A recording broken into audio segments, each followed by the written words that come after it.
नमस्कार साथियों, स्वागत है आपका हमारे चैनल के अंदर जिसका नाम है द लव सेज।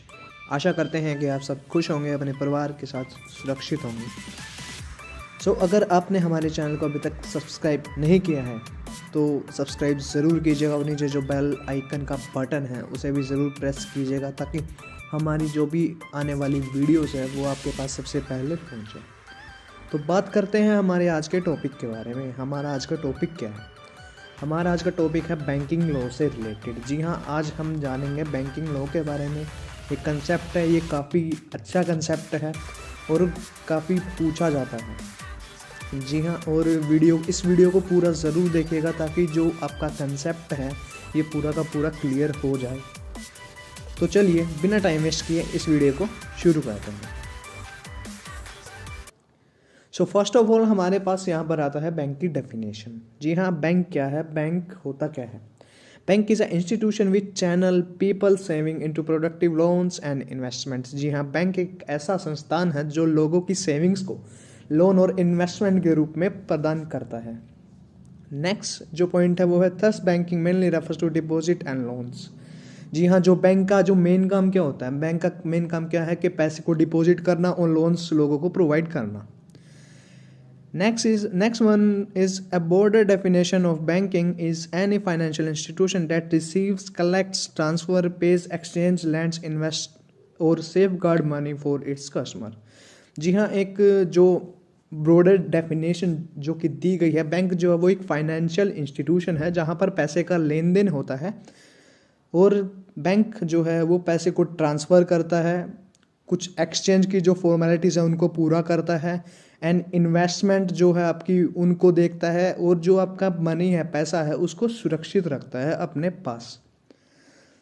नेक्स्ट जो इसमें पॉइंट है वो है bank sell financial services such as car loans, home mortgage loans, business loans, checking accounts, credit card services, certificates of deposits and individual retirement account.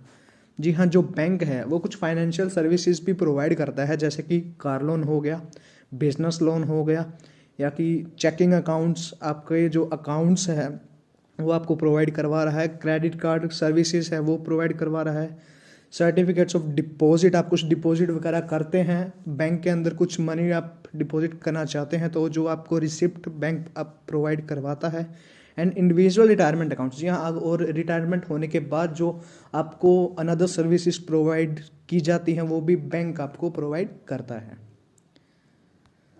Next जो हमारा point है वो है commercial banks and it function. जी हाँ, जो commercial banks हैं, जो हमारी कंट्रीज़ के अंदर जो बैंक्स फिलहाल एक्टिव हैं, उनके क्या फंक्शंस हैं तो उनके बारे में भी हम बात करेंगे। Commercial bank is a kind of financial institute that carries all the operation rate to deposit and withdrawal of money for general public, providing loans for investment and other such activities। जी हाँ, जो commercial bank है उनका काम क्या है? Commercial bank जो है कि वो सबके सब फाइनेंशियल इंस्टीट्यूट है जहाँ पर पैसे का लेन देन होता है और जो कि लोगों के पैसे को संभाल के रखता है ताकि किसी को अगर वो लोन चाहिए तो वो लोन के रूप में उस पैसे को प्रोवाइड कर सके और बाकी जो जितने भी फर्दर एक्टिविटीज़ होती हैं जो कि बैंक्स प्रोवाइड करता है।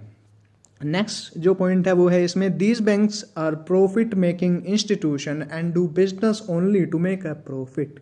जी हाँ, जो कमर्शियल बैंक होते हैं इनका बेसिक काम क्या होता है कि एक प्रॉफिट का मार्जिन लेके चलना और उस प्रॉफिट से ही कमाई करना। जी हाँ, ये बैंक का ये मोटिव होता है कि हमेशा अपने कस्टमर को और जो इंस्टीट्यूशन है उसको भी प्रॉफिट हो ताकि जो सर्विसेज वो दे रहा है उससे जो कस्टमर है वो सेटिस्फाई हो सके।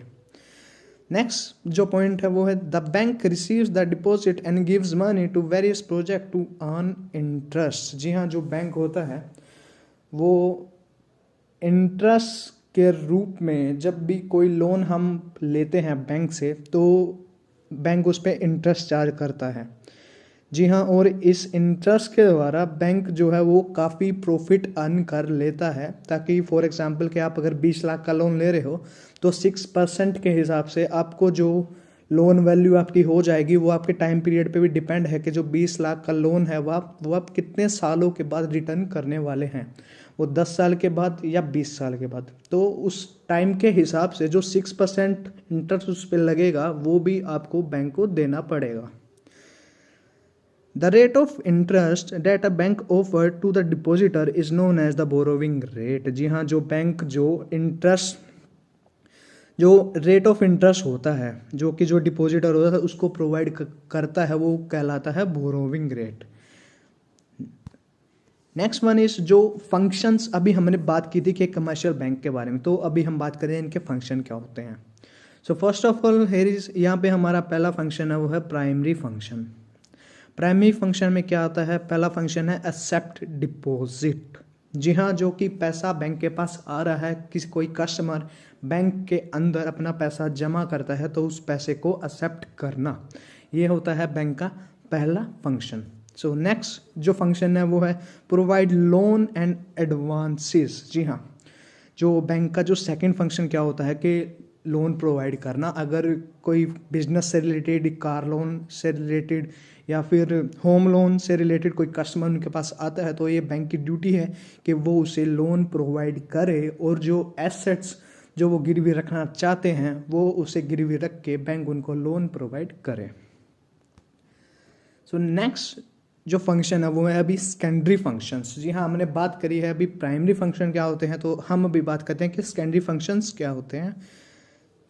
पहला जो हमारा पॉइंट है वो है डिस्काउंटिंग बिल ऑफ एक्सचेंज। जी हाँ, it is a written agreement acknowledge the amount of money to be paid against the goods purchase at a given point of time in the future. जी हाँ, ये जो discounting bills of exchange होता है ये एक रिटन एग्रीमेंट होता है बैंक के द्वारा, जो कि जो अमाउंट ऑफ मनी जिसके द्वारा कोई गुड्स परचेज की गई है उसका एडवांस में ही ब्यौरा या मतलब चिट्ठा रखना।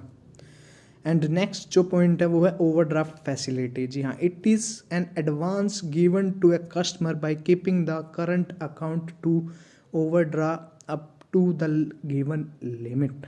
जी हाँ, जो कि आप सभी को पता है कि हर किसी के अकाउंट की एक लिमिट होती है। फॉर एग्जांपल कि एक अकाउंट है, एक करंट अकाउंट है या सेविंग अकाउंट है, उसकी जो लिमिट है वो 25,000 है।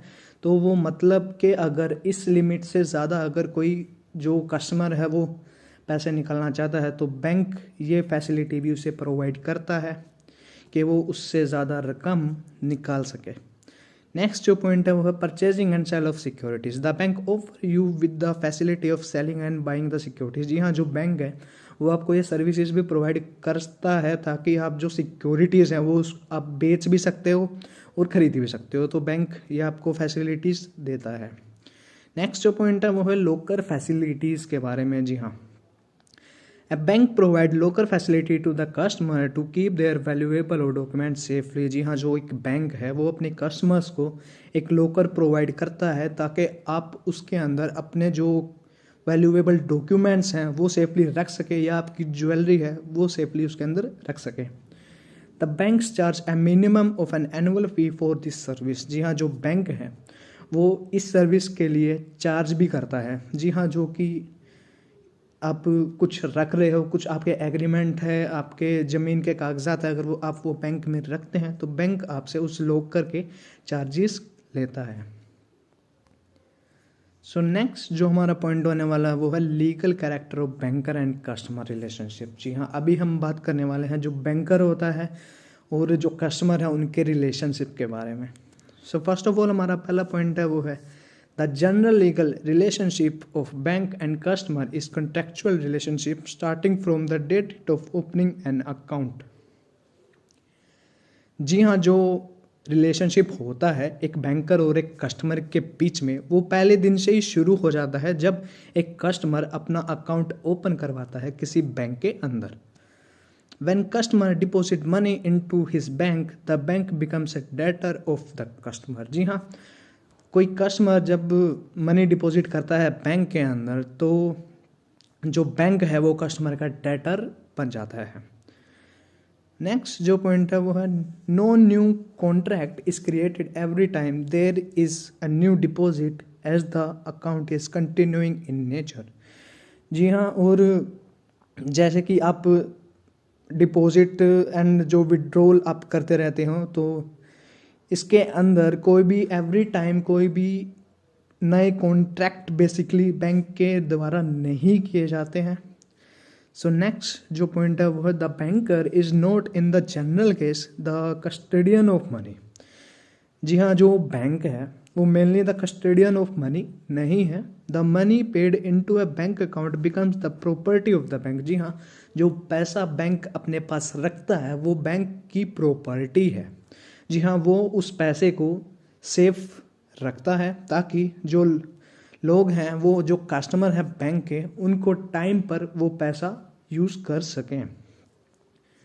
The property of the bank and bank has a right to use the money as it likes. जी हाँ, जो बैंक के पास जो पैसा पड़ा है लोगों का, वो बैंक की प्रॉपर्टी है, ठीक है, और बैंक लोगों को बिना बताए उस पैसे को यूज़ कर सकता है। ये बैंक के पास एक राइट है कि वो मतलब कस्टमर को बिना बताए ही उसके पैसे को भी यूज़ कर सकता है। सो नेक्स्ट हमारे पास अभी जो है right and obligation of a banker जो कि बैंक के क्या राइट होते हैं और जो ऑब्लिगेशन से यहाँ पे मतलब है कि बैंक के यहाँ पर क्या ड्यूटीज़ होती हैं। सो फर्स्ट ऑफ ऑल हम बात करते हैं कि राइट्स के बारे में। जो बैंक है उसके क्या राइट्स होते हैं। Right to charge interest. जी हाँ, every bank in India has the right to charge interest on the loans and advances sanction to customer. जी हाँ, जो इंडिया के अंदर जो एक प्रत्येक बैंक है उसका ये पहला राइट है कि जो भी वो लोन्स प्रोवाइड कर रहा है कस्टमर को, उसके ऊपर वो इंटरेस्ट चार्ज करे। Interest is usually charge monthly, quarterly, semi annually और एनुअली। जो कि इंटरेस्ट होता है वो मंथली भी चार्ज किया जा सकता है, क्वार्टरली भी किया जा सकता है, सेमी एनुअली मतलब 6 महीने का भी, और एनुअली मतलब पूरे साल का भी। वो आपके ऊपर डिपेंड है कि आपने कितने टाइम पीरियड के लिए एक लोन लिया है। नेक्स्ट जो पॉइंट है वो है right to levy commission and service charges. जी हाँ, यहाँ पर along with interest banks also have the right to levy a commission and service charges for services render. जी हाँ, इसमें के जो right to levy commission and service charges, इसमें जो ये पॉइंट है इसमें बताया गया है कि जो बैंक आपको जो SMS प्रोवाइड करवाता है, कि मतलब जो SMS की सर्विस होती है, फॉर एग्जांपल कि आप जब भी ट्रांजैक्शन करते हो तो आपके पास बैंक से एक SMS आता है कि आपने अभी अपने अकाउंट से इतने पैसे निकाले हैं और इतने पैसे आपने विड्रॉ किए हैं या फिर डिपॉजिट किए हैं। तो जो ये इन्फॉर्मेशन होती है, ये बैंक का राइट है कि ये बताए आपको कि आपने अभी अपने अकाउंट के साथ क्या क्या किया है। जी हाँ, जो नेक्स्ट जो पॉइंट है वो है राइट ऑफ लाइन। जी हाँ, इस पॉइंट के अंदर another important right enjoyed by banks is the right of lien. जी हाँ, जो राइट ऑफ लाइन है बैंक के द्वारा इसे काफ़ी यूज़ किया जाता है। Bank have the right to keep goods and securities. जी हाँ, बैंक के पास ये राइट है कि वो कस्टमर की गुड्स एंड सिक्योरिटीज़ को संभाल के रखे, belonging to the debtor as a security until the loan is repaid. जी हाँ, जब तक जो कि लोन है उसको वो वसूल ना कर लें तब तक बैंक की ये ड्यूटी बनती है कि जो एसेट्स उसके पास गिरवी रखे हुए हैं वो उन्हें संभाल के रखे।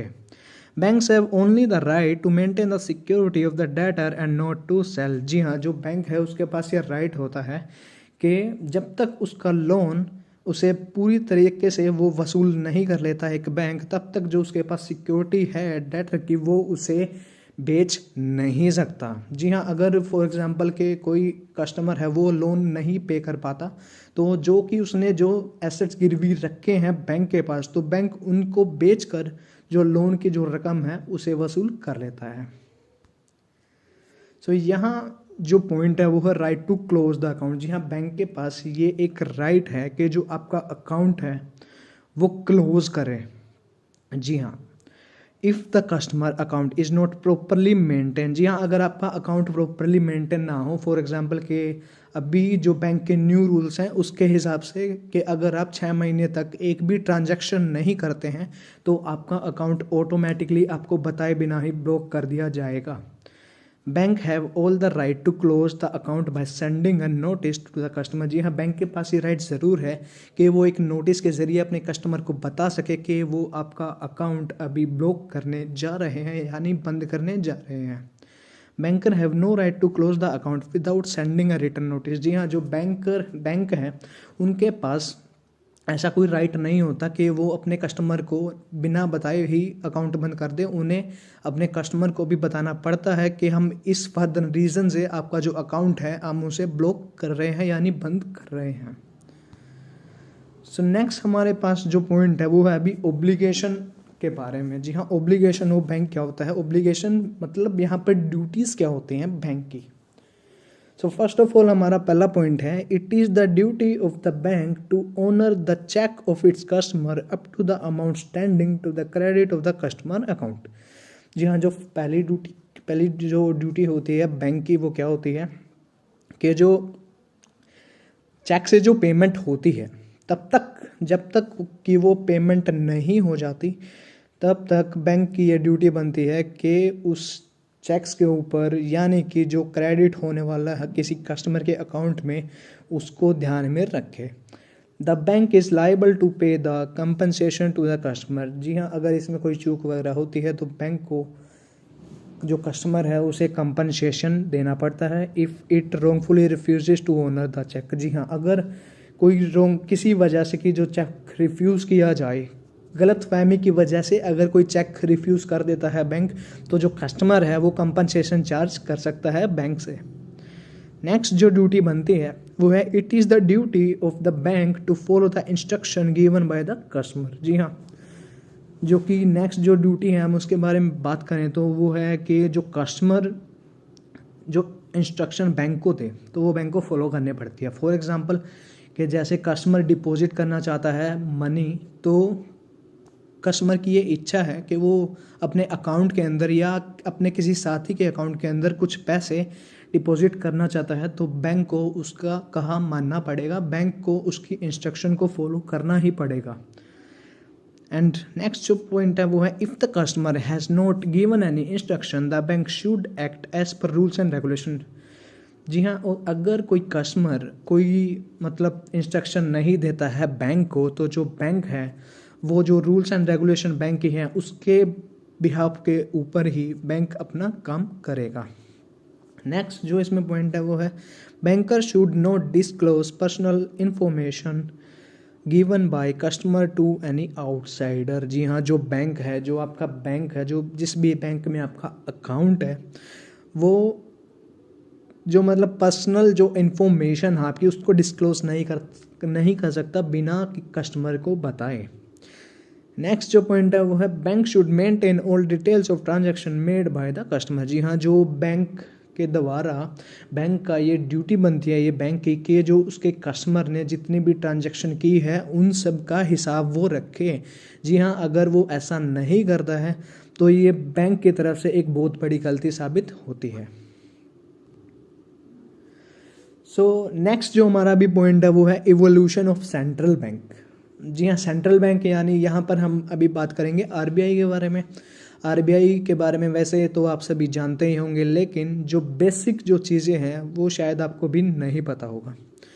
सो फर्स्ट ऑफ ऑल जो हम पढ़ने जा रहे हैं अभी वो है इवोल्यूशन ऑफ सेंट्रल बैंक। जी हाँ, जो हमारा आरबीआई है, जो सेंट्रल बैंक है, उसका क्या इवोल्यूशन रहा है। सो फर्स्ट ऑफ ऑल हमारा पहला पॉइंट है, the RBI came into existence in 1935 based on the recommendation of the Hilton Young commission. जी हाँ, जो आरबीआई का जो गठन किया गया था वो आरबीआई 1935 को आरबीआई बनाया गया था, जो कि उस टाइम पे अंग्रेज़ों के ज़माने में जब भारत गुलाम था उस समय जो हिल्टन यंग कमीशन था उन्होंने आरबीआई का गठन किया था 1935 के अंदर। It is govern by the Reserve bank of India act 1934। जी हाँ, और इसे गवर्न किया गया जो Reserve bank of India act 1934 उसके द्वारा। It was nationalised in 1949 after India's independence. जी हाँ, और इसे नेशनलाइज कब किया गया? जब भारत देश आज़ाद हो गया था तब आफ्टर इंडिपेंडेंस इसको नेशनलाइज कर दिया गया था। Before the establishment of Reserve bank of India there have been a few efforts to establish a central bank in the country. जी हाँ, रिजर्व बैंक ऑफ इंडिया को बनाने से पहले जो कि एफर्ट्स चल रहे थे ब्रिटिश एम्पायर के द्वारा, वो क्या थे कि एक सेंट्रल बैंक कंट्री के अंदर होना चाहिए। The earliest attempt has been tracked back to 1773। जी हाँ, जो सबसे पहला जो अटैम्प्ट इसके अंदर आया था एक सेंट्रल बैंक को ओपन करने के लिए, वो 1773 के अंदर आया था, जब इंडिया के अंदर ब्रिटिश रूल लागू था। अंग्रेज़ों का जब कब्जा था 1773 के अंदर, तब पहली बार सेंट्रल बैंक का मुद्दा उठाया गया था। When Warren Hastings the governor of Bengal, जब 1773 के अंदर जो वोरन हेस्टिंग्स थे वो बंगाल के गवर्नर थे, और उस टाइम पर propose to establish a central bank in the country, उन्होंने ये अपना ओपिनियन रखा कि एक देश के अंदर एक सेंट्रल बैंक होना बहुत ही ज़रूरी है। उन्होंने रिकमेंड किया कि that a general bank in Bengal and Bihar be establish, के उन्होंने ये रिकमेंड किया, उन्होंने अपना ये ओपिनियन दिया कि एक जनरल बैंक होना बहुत ही ज़रूरी है बंगाल और बिहार के जो एरिया है इन दोनों के अंदर। सो नेक्स्ट जो हमारा इवोल्यूशन का जो पॉइंट है वो है in 1921 the imperial bank of India was set up by combining the 3 presidency bank. जी हाँ, जो 1921 की हम बात करें तो एक इंपीरियल बैंक का भी सेटअप किया गया था, which were performing a few central banking function. जी हाँ, जो इसका मेन मोटिव क्या था कि जो बैंक के जो फंक्शन होते हैं, जो बैंक के काम होते हैं, वो उसे करें। Through primarily they remained as a commercial bank. जी हाँ, और इसे एक कमर्शियल बैंक भी बनाया गया था। Before the establishment of Reserve bank of India 1935। जी हाँ, और 1935 से पहले, जब रिजर्व बैंक के आने से पहले जो इंपीरियल बैंक ऑफ इंडिया था वो बैंकिंग सर्विसेज इंडिया के अंदर प्रोवाइड करता था। इन नेक्स्ट जो इसमें पॉइंट दिया गया है वो है कि मतलब जो आरबीआई से पहले जो बैंक था इंडिया के अंदर जो काम कर रहा था वो इंपीरियल बैंक ऑफ इंडिया था, जो 1921 के अंदर बनाया गया था, और जो आरबीआई से पहले जिसने इंडिया के अंदर काम किया है गवर्नमेंट के लिए। The commission suggested to set up a central bank and to be named Reserve bank of India. जी हाँ, जो कमीशन थी जो 1934 के अंदर जिस कमीशन ने ये बात की कि जो हम बैंक अभी बनाने जा रहे हैं उसका नाम हम रखेंगे reserve bank of India for the country central bank, और ये कंट्री का जो है सेंट्रल बैंक ये कहलाएगा। इन जनवरी 1927 a bill was introduced in the legislative assembly but was dropped due to conflict with the institution। जी हाँ, 1927 के अंदर पहली बार जो लेजिस्लेटिव असेंबली थी उसके सामने ये बिल पेश किया गया कि एक सेंट्रल बैंक, एक रिजर्व बैंक ऑफ इंडिया के नाम से हम एक इंस्टीट्यूशन खोलने जा रहे हैं जो कि इंडिया की जो फर्दर जो ट्रांजैक्शन है बैंक से रिलेटेड उनको देखेगा। लेकिन जो असेंबली थी इसमें कुछ कन्फ्लिक्ट्स ऐसे हुए कॉन्स्टिट्यूशन से रिलेटेड, जिसके बाद जो ये प्लान था 1927 का इसको ड्रॉप करना पड़ा। सो नेक्स्ट जो हमारा पॉइंट है वो है eventually a fresh bill was introduce in the Indian legislative assembly. जी हाँ, और 1927 के बाद एक फ्रेश बिल आता है 1933 के अंदर। The bill was passed and received the ascent of the governor general on March 6, 1934। जी हाँ, और ये बिल पास हो जाता है जो लेजिस्लेटिव असेंबली थी उसके द्वारा मार्च 6, 1934 को, and was renamed as reserve bank of India act 1934। जी हाँ, और इसको रीनेम करके जो इसे सामने लाया गया वो reserve bank of India act 1934। In accordance with this act the Reserve bank of India was established and it commenced operation from 1 अप्रैल 1935। जी हाँ, और जो बैंक था जो रिजर्व बैंक ऑफ इंडिया था उसको एस्टैब्लिश किया गया 1935 1 अप्रैल 1935 को, 1 अप्रैल 1935 को उस दिन उस बैंक का उद्घाटन हुआ और उसके अंदर ट्रांजैक्शन होना शुरू की गई। नेक्स्ट जो पॉइंट है वो है after independence the government of India took the decision to nationalize the Reserve Bank and introduce the Reserve Bank Transfer to Public Ownership Act 1948। जी हाँ, जो कि आज़ादी की बात की अगर हम बात करें, जो गवर्नमेंट ऑफ इंडिया थी उस टाइम पर, तो उन्होंने ये फैसला लिया कि जो आरबीआई जो काम करता था वो प्राइवेटली काम करता था। आरबीआई आज़ादी से पहले एक प्राइवेट बैंक था और आज़ादी के बाद रिज़र्व बैंक ऑफ इंडिया को एक गवर्नमेंट बैंक का दर्जा दिया गया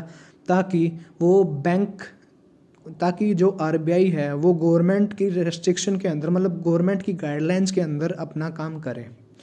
this act transfer the ownership of RBI from private share holder to the government. जी हाँ, और ये एक्ट था 1948।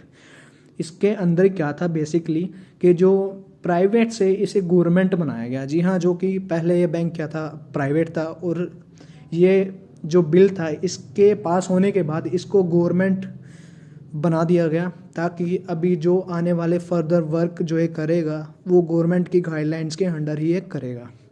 On January 1, 1949, the Reserve Bank of India commenced its function as a state-owned central bank institution। जी हाँ, जनवरी 1, 1949 को जो हमारा central bank है वो पूरी तरह से एक गवर्नमेंट बैंक के रूप में लोगों के सामने आ गया था।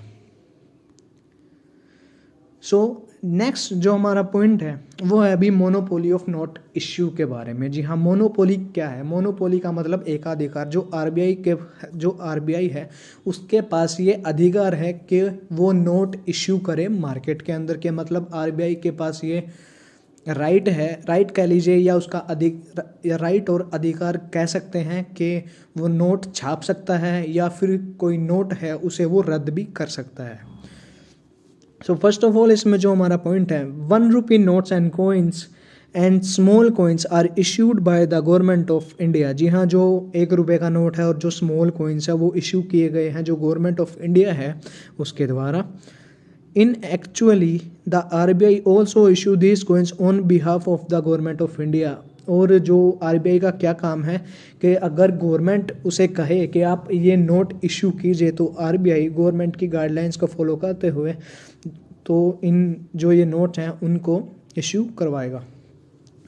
It not only issue currency but also exchanges और destroy currency and coins not fit for circulation. जी हाँ, कि आरबीआई का यही काम नहीं है कि वो नोट इशू करवाए। आरबीआई के पास ये पावर भी है कि मतलब वो जो करेंसी है उसको डिस्ट्रॉय भी कर सकता है।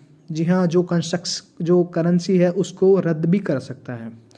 नेक्स्ट जो पॉइंट है वो है prior to 1956 the principal of note issue of the RBI was based on the proportional reserve system. जी हाँ, जो 1956 का जो टाइम था उस टाइम पर जो ये नोट इश्यू का जो प्रोसीजर था वो प्रोपोर्शनल रिजर्व सिस्टम में आता था। This system was replaced by the minimum reserve system in 1956 under which the RBI was required to hold at least ₹115 crore worth of gold as backing against the currency issued. जी हाँ, अगर जो RBI है, जो Reserve bank of India है, जो proportional reserve system के जो अधीन अगर वो कोई काम करता है तो आरबीआई को बैकअप रखना पड़ता है 115 करोड़ के गोल्ड का। और जो बैकिंग जो करेंसी है, अगर कोई इश्यू क्रिएट होता है तो उस इश्यू को सॉल्व करने के लिए तो एक बैकअप प्लान की तरह 115 करोड़ रुपए आरबीआई है वो अपने पास रख सकता है। नेक्स्ट जो पॉइंट है वो है the rest should be in foreign securities so that together with gold and foreign exchange reserve the minimum value of these assets is kept at ₹200 crores। जी हाँ, जो कि आरबीआई है वो आरबीआई अपने पास जो फॉरेन सिक्योरिटीज़ है जो कि वो रख सकता है अपने पास, उसकी मिनिमम वैल्यू क्या है वो 200 करोड़ रुपए है। सो गाइस, ये था हमारा आज का टॉपिक जो था बैंकिंग लॉ से रिलेटेड। होप करते हैं आपको अभी जो कंसेप्ट है वो क्लियर हो गया होगा। अगर आपको ये वीडियो पसंद आया हो तो वीडियो को लाइक कीजिए, अपने दोस्तों के साथ शेयर कीजिए और इस चैनल को सब्सक्राइब ज़रूर कीजिएगा ताकि आने वाली इन्फॉर्मेटिव वीडियो आप सबसे पहले देख सकें। और ऐसे ही इंटरेस्टिंग वीडियो के लिए, नॉलेजेबल वीडियो के लिए द लॉ सेज को फॉलो ज़रूर कीजिएगा। और मिलते हैं आपसे नेक्स्ट ऐसी ही किसी इन्फॉर्मेटिव वीडियो के अंदर। तब तक के लिए bye, take care, have a nice day.